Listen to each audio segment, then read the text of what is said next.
Hello, in front of me I've got Madden NFL 25. In this video I'll show you spot pass concepts for short passes.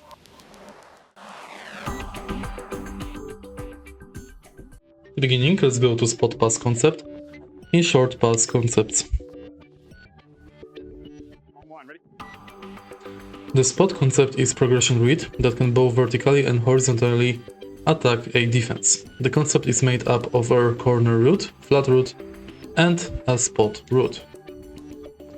The primary receiver, red route, running the spot route, will be first look on the play. Throw the primary receiver running the spot route with B button.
And that's basically it.